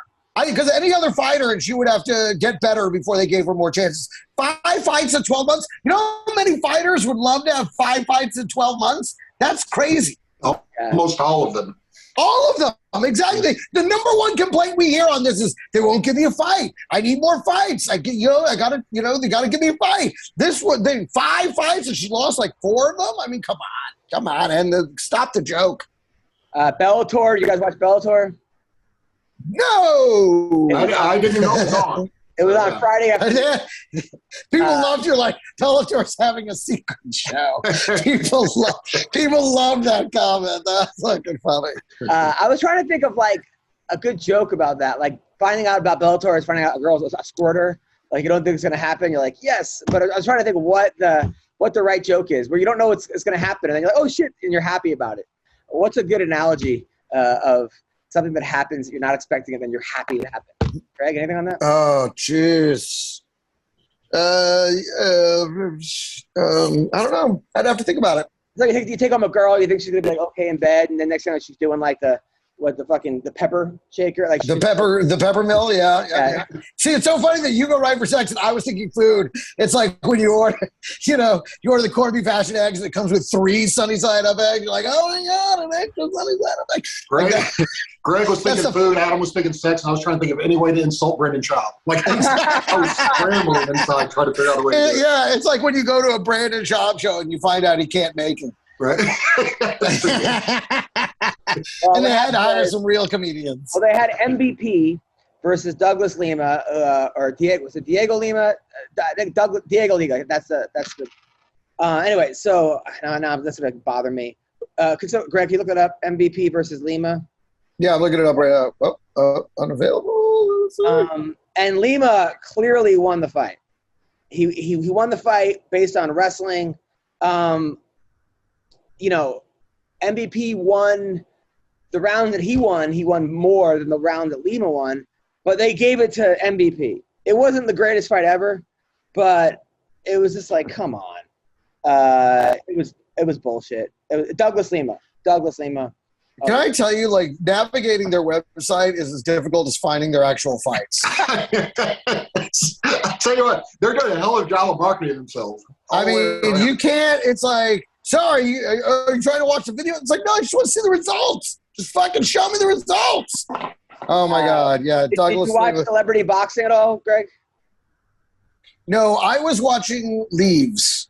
Okay. Turn from green to orange. Wait, what celebrity boxed? Lamar Odom beat J-Lo's ex-husband. Like the first husband. Like the one that was a trainer. Yeah. Yeah. Yeah. And Odom looked decent. He looked pretty good. That's a big step up from that crackhead kid. What is that? The Backstreet Boy? And then afterwards, that guy that was the rapper that used to own The Source. What's that rapper that like Benzino? A guy's named Benzino. He walked in. He was announcing, and then he walked in the ring and challenged Lamar Odom. He was the guy. We've already run out of celebrities, and it's the second match. I was going to say, what celebrities boxed, Adam? Yeah, like it sounds like they had one celebrity. And it's a guy who previous losses include gas station energy boner pills. So Benzino was the guy. He used to run The Source, and then he got to a fight with Eminem. And Eminem kind of destroyed his career. He had one decent hit, Benzino. Anyway, so I find it hard to believe anyone who was involved with Source Magazine had any violence at all in their life. You know what I mean? Because nothing bad ever happens at that show. Yeah, exactly. The Source Awards never produced any bad situation. Oh, that was the best. Back in the day, the Source Awards was like the Source Awards are shit was going to go down at the Source Awards. Oh my God! And then Wide Neck. So there's a guy named Wide Neck. Guy who got arrested. His mugshot had a really wide neck, like really wide. And it came crazy wide, yeah. Like thousands of jokes were like he's got next, just he's next level. It was all these neck jokes. So he boxed a guy named Holy God, who's a guy who's missing his teeth. Naturally. And is a TikTok star. And I guess it was a draw. So Holy God boxed Wide Neck. It was a draw. In other words, they both showed up and neither could leave. So it was a draw. They both fell down and just yeah. So stupid. This is not celebrity. Oh God. That was like I remember the earlier one. Remember when like Horseshack from Welcome Back Kotter? Yeah. And I was just like, the fuck is happening out there? He fought Screech. Yeah, that's right. It was so sad. That was so sad. China fought Joey Buttafuoco, remember? And Buttafuoco threw her around the ring, like literally just like threw her, like. Manu Bull fought the Refrigerator. That was awesome. And then Manu Bull was boxing Refrigerator Perry, and the ref at some point said, "Fellas, if you want to get paid, you better start fighting." And then they started going at it, just going crazy because they knew they not get paid. And then Manu Bull versus. That's so bad. That's so terrible. Versus Refrigerator Perry. Todd Bridges fought Vanilla Ice. Willis. Yeah. He beat Vanilla Ice. Who had Tank Abbott in his corner for some reason. Vanilla Ice did. Yeah. Right, because if it's one thing Tank Abbott is known for, it's his great technique, his cardio, really great coaching. Remember when he said he wanted to fight Ronda Rousey, but he said it like from like his like deathbed. He like was on it, and he's like, "I'll fuck up Ronda Rousey." That's how you want to go out, challenging a lady. I remember one time he tried to throw a guy over the cage, right? One of his fights. Yeah. And I asked Tito Ortiz, because that was his training partner, why did he try to do that? And Tito said somebody in practice was like, I bet you can't throw the guy over the cage tomorrow. He's like, oh, yeah? And then that's why he tried to do it.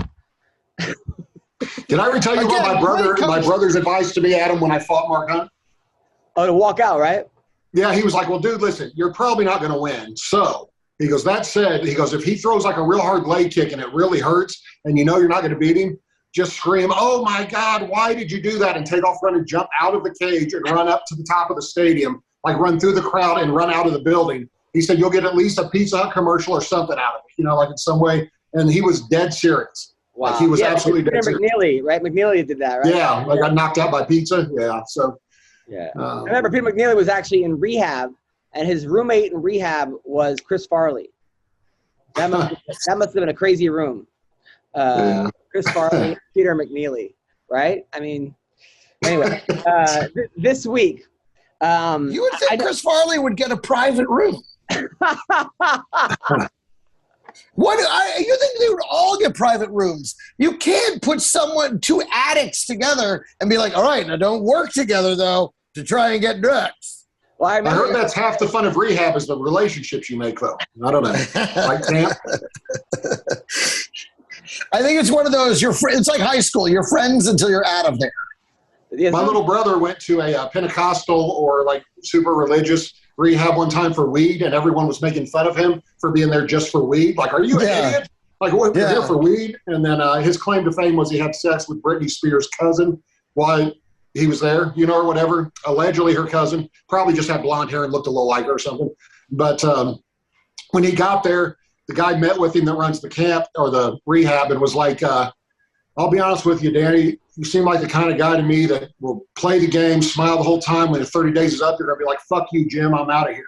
And my brother said, I hate that you think that, this and that. So on the last day he's there, he completes his 30 days. The guy's dropping him off the airport.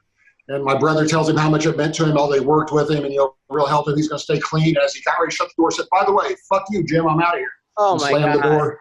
And he said the guy liked it and hated it at the same time. So there was a kid in my high school. Here's the thing, though. He now qualifies for celebrity boxing.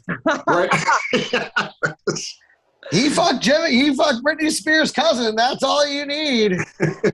We're going to put you up against Tiny Shoulders, and he's a TikTok star. There was a kid in my high school who lied to his parents about being a drug addict for some reason, and they sent him to rehab. And then when he was in rehab, he actually became a drug addict. Those drugs, listen, they got to wean you off it with that other stuff. That guy took trolling way too far. He's like this. I'll tell you what, this synthetic heroin's better than no heroin. Britney Spears, by the way, I used to volunteer at the Ronald McDonald House. For 3 years, I was the volunteer there, and that's how I got the name Hunter. Long story, but Britney Spears came one time and read to the kids, right? Read to the kids. Wait, you lost me. You got the nickname Hunter while working with kids. Well, no, I should probably explain that. There was a kid that was named Hunter. Now we know why he got fired. There was a kid Don Fry's I got Predator when I was working with kids. I don't know. There was a kid named Hunter there who was crying every week. He had 7 rounds of chemo, and no one could get to him. But his hearing was gone. So I just was started yelling things at him, and then he started laughing. We became best friends, and he would be like, "Where's Adam coming? Adam coming!" Literally, I was a family member to him, and I cheered him up, and and then I was trying to think of a name to the Greenberg, because my dad was like, "Greenberg is too Jewish and this and that," and blah, blah. I was finally, I'm I'm. And if there's anything I know about Hollywood is you don't want to be Jewish. Right. Yeah. You should have changed it to Adam Elite. Being a 22-year-old, I was like, fine, Dad. I listened to my dad, and I was like, I'll take the word Hunter because it'll remind me of when I did really good things and kids that, and what life's really about, which is helping people. So that's why I got Hunter. Anyway, was the kid's name Hunter? Yeah, Hunter. That was. Oh, okay. I didn't catch that part. Super great kid. He ended up dying of cancer. He was a really, really sweet kid, and the family. Great story. So I can't think you're being serious. So there was. Britney Spears came and read a book to the kids, right? And back on track. There was like 20 kids there. And then that was like, I had her publicist take pictures. And someone's like, hey, Brittany, can I take a picture with you? And she's like, if I take a picture with you, I take a picture with all the kids. I have to leave. And she bounced. And the kids were all fucking crying. Like, it was like a terrible experience for these kids. So somebody told the New York Post about it. And then the next day we had to sign an NDA saying we couldn't talk to the paper about celebrities. It became a huge thing. So luckily I signed it Adam Greenberg. But I was going to say, someone named Greenberg told the Post about it. I'll tell you who was the nicest celebrity, though. Jennifer Love Hewitt would come like every Christmas and New Year's and spend all her time with the kids. Like no publicist, nothing. And just spent like 4 hours, go to each kid's room and hang out with each kid. This is when Jennifer Love Hewitt was like, Party 5 and like, big movie star. I know he did last summer. So I was about to say, this is my impression of every kid after she left the room. Mom, who was that? She's not Britney Spears. They said Britney Spears was coming. Well, some Greenberg guy ruined that. I tell you, I did a show one time. Remember they used to have camp shows that they have like the only show I can get on at Stand Up New York where they bring the whole camp in at like 2:00 in the afternoon. Yeah. The kids camp. They used to do it at the Improv here all the time too. And the worst spot was the ice cream spot where you're on stage trying to tell jokes that for like 10-year-olds and they give out ice cream to everybody. And every kid's like, ice cream. It's like the check spot times like 50. Like you do not want to get the ice cream spot. Well, one time, for some reason, whoever booked like a special needs camp for kids like with like, I don't know, like some very, very like huge problems, right? Huge issues. And then a gifted camp. They put these camps together, right? So they booked me as a and kids, that's how babies are made. So, dude, I go up there and like I didn't have any clean jokes at the time. So I said the word lesbian, right? And all of a sudden, the kids that had the problems going, lesbian, ah! And they all started screaming, like running around saying lesbian, like going crazy. And then the gifted kids were like, what's wrong with you? It was like the worst. That was a terrible, terrible experience. It's crazy. You perform for an audience that sounded half retarded, and we all know whose shows those people go to now, and that's why Brendan Schaub doesn't bomb. All right. There we go. I wish I didn't laugh at that. Can we delete that? Oh, God. One time I went on a show. We used to do shows on cruise ships, right? But it was like after the prom. They would all it was like a couple hours around New York City, right? The prom cruises, right? So me and my buddy went there, and we got on the wrong boat one time, and it was like all black deaf kids, right? So the kids were all signing, and they were all black. We're throwing gang signs, I think, Adam. I don't think they were necessarily deaf. So we're there. I'm like, and I'm making jokes to like Tarun. I'm like, I guess this is Def Comedy Jam. One time, me and Dustin Chafin got booked to do one of those prom boats, and we're standing there, and we're just waiting, two creepy fucking dudes waiting to tour around with fucking high school kids to tell some jokes, and they go out and like, whoever the coordinator is comes over and goes, so listen, the kids are ready to go ahead and disembark, but they really would rather if you guys didn't come. And they're like, but don't worry, you're still going to get paid. They just, they'll skip the show. They just don't want you. It's fine. And we're just like, okay. Adam, I figure on that boat that you went on, Adam, I wonder how many times those deaf kids were like, know what I'm signing? Whenever they would do their sign, Dude, it was insane. I did a show one time and there was a deaf interpreter, and I had fun with it as a college. The school was like 30% deaf. And I was like, I started saying halfway through, I really want to bang the comedian. He's really sexy. This is not part of his act. It's just all like what she was saying. That was, yeah. That was, I did a show one time at a barn, a Christmas show at a barn, and they had a prayer before the show. I knew we were fucked. The show lasted 3 minutes for the fucking. They're like, stop, you go. They gave us the hook. Yeah, one time I was at a holiday party that it was a corporate event. I was just there, an employee, and they were like, oh, yeah, so, we hired some local comics. And the guy gets up there, and he starts talking about pussy steak. Oh my God. You know, some women, you know, they're not so fresh down there. And you start like, and everyone's like, I mean, it's silent. And I mean, finally, they're just like looking around. They just cut the mic. And he's like, that was it? I did a show with this comedian on a cruise ship one time who was like having the worst day. His wife just left him. Like he was just having like, he was at his rock bottom.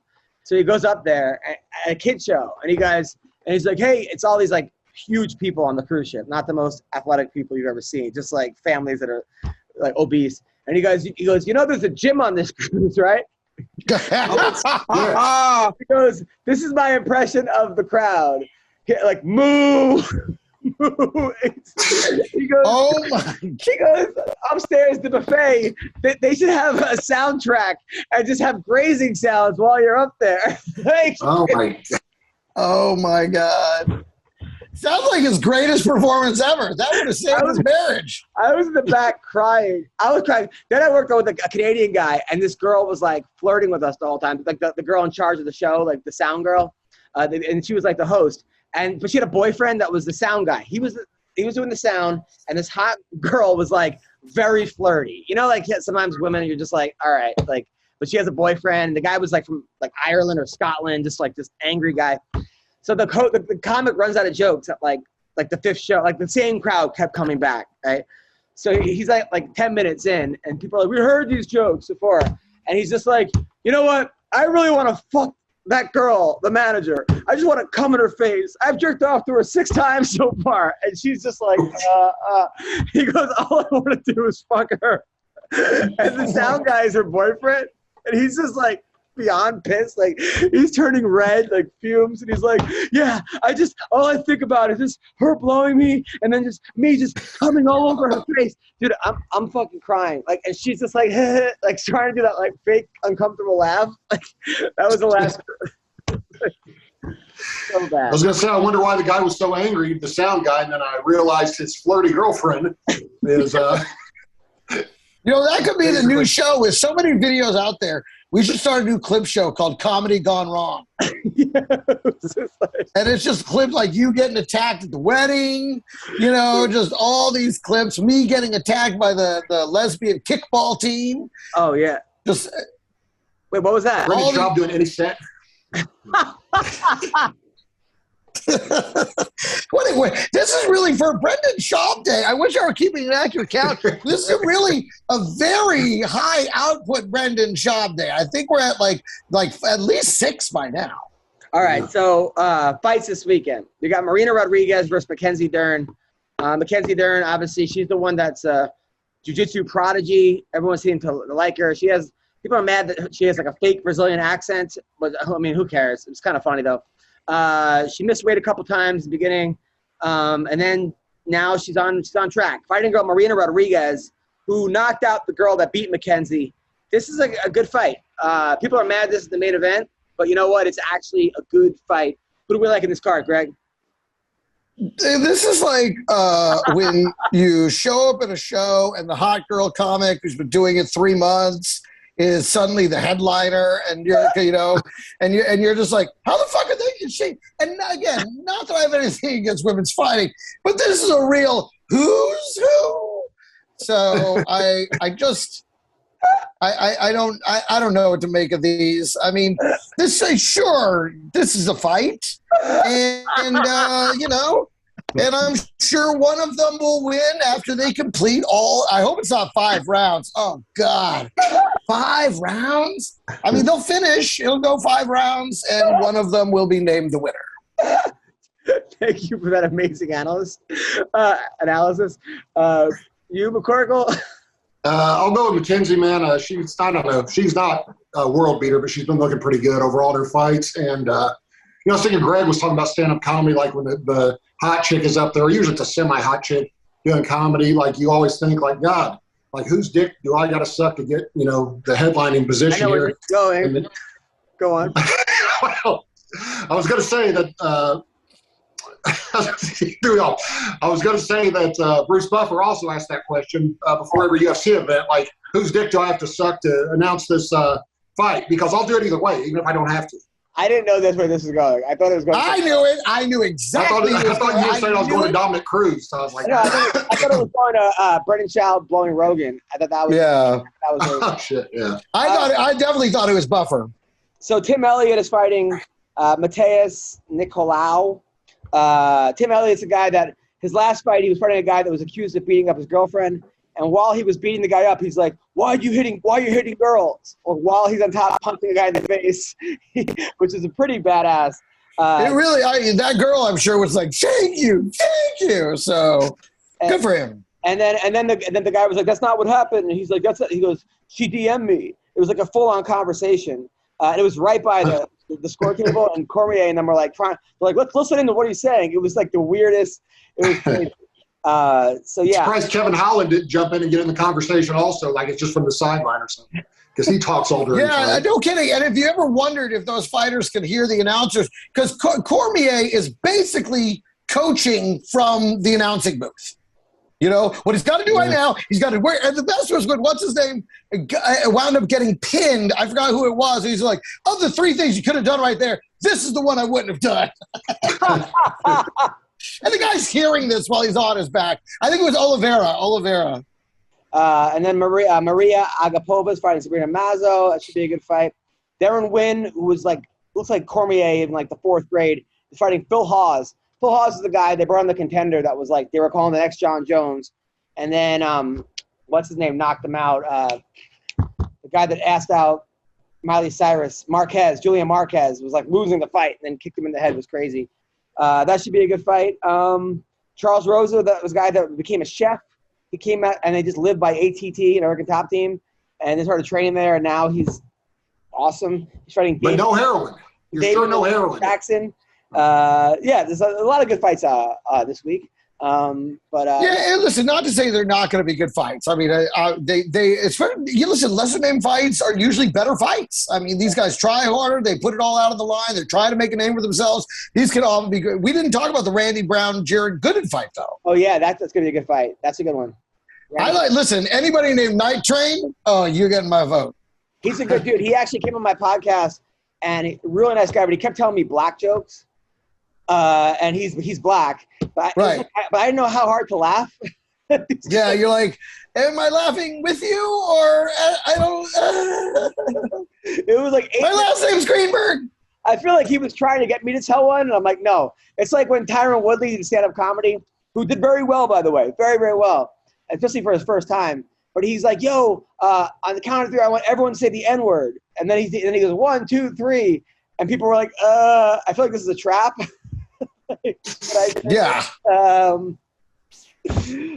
think that'd be a good show, right? Where you have a bunch of people in a car and you have them like a rap song come on, and then they get points, but they don't know they're being filmed if they rap along the N-word to the song. Like that would be like. That's pretty funny.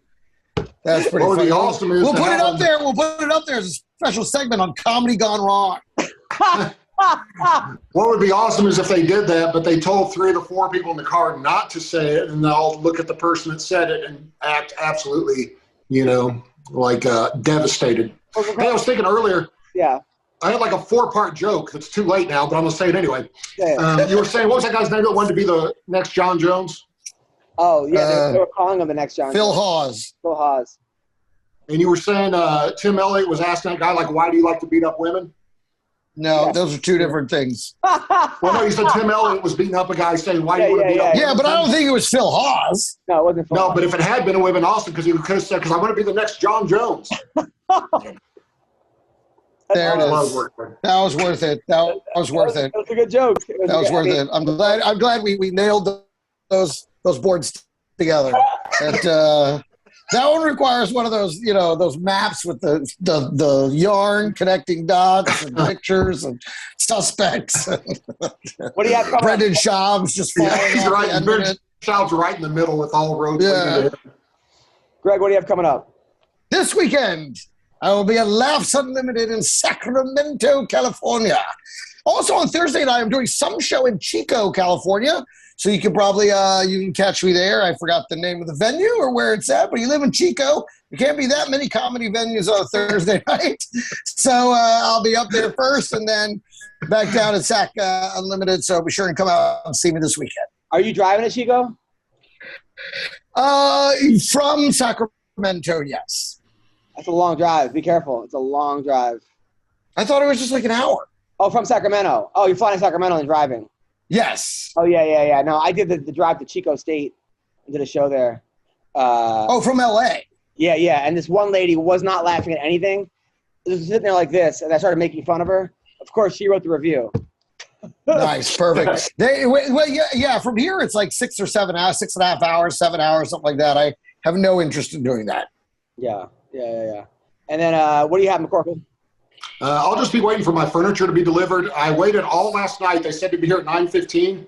The guy, it doesn't matter what color he is or what country he was from, but I think it was from like Africa. And he pulled into my neighbor's yard and got his vehicle stuck. They had to bring out 3 different tow trucks to finally get him out.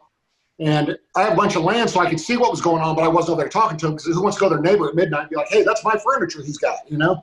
Like, you don't want to say anything. And so then I stayed up literally till 12:30 waiting for him to bring it. I see him finally get it pulled out with the tow truck, and then he just drives away, like never delivers the furniture. Like, so he was all the way here to my house, pulled in the wrong place, gets stuck for 4 hours, and then just pulls away without delivering it. And he's the guy who I was late today. He's still not here delivering the furniture. So like they call it, he'll be there in 15 minutes. Like, oh God, I'm doing a podcast. All right, well, I'll be a little bit late. It's still not here. I know it's a terribly boring story, but. No, dude, your stories are awesome. I love your stories. Any story you tell, I fucking love. Except that last one. Right. We'll cut that in the future. But don't worry, this isn't a live show. This isn't a live show. We can go ahead and cut it out. The joke I was working on earlier was going to be that I asked myself why I beat up women when I'm doing it. But I ask myself that all the time. No. All right, I will be at the Thursday night at the Strat at the UFC Comedy Jam taping. Then I'm at JR's Simi Valley this Saturday night. Next Saturday I'm at Iguanas in Pico Rivera. Iguanas, and then I'm at the Hey, wait a minute. Did you say you're taping the UFC show? Yes, it's for Fight Pass. Oh, that's great. That's super fun then. Taping for Fight Pass. And then I didn't know if it was just a show you put together or something, but that's great that people are going to be able to see it on Fight Pass, man. That's super cool. I actually would have came out for that, Adam, except my daughter's getting married this Sunday. But I really, when I saw that advertisement, I was like, I'm going to go out there. And I'm like, oh, no, I probably should go to my daughter's wedding. Congratulations. When are you going to do it? Come to Las Vegas? I don't know. Probably sometime after the when wedding. Are you going to do the show? Wait, when am I going to what? Fighters doing comedy. You're a fighter. Like when I'm getting married, I'm like, thanks for asking me in front of my girlfriend. That's what I thought he was asking you too. I thought he was asking you. So when are you gonna, ready to do it again? As soon as no one has to wear a mask anywhere I go, so that I can ridicule them without their masks. But no, it's. I don't think I'm gonna be able to do anything here pretty soon because I'm not vaccinated, and they're pretty much cutting out everything that you're going to be allowed to do, I guess. So. Fuck. All right. Well, there's kind of a simple solution. Not when you're as prideful as me. Oh, listen, I want you to stay home and just sit around on your pride. Believe me, you think you're making a point. You're doing the world a favor, man. I literally thought you were going to say, sit on your thumb, sit on your dildo, sit on your pride. And I was like, oh. Exactly. Go ahead and sit on your pride and enjoy it. I hope it's super comfortable because you're going to be there for a while. Lansing, Michigan, October 20th to 24th. And then, yes, I'm at the Shamrock Bar and Grill in Marietta, California, November 30th. And at the Elsinore Comedy Club in Lake Elsinore, November 19th. Thank you guys so much. You guys are the best. Take care.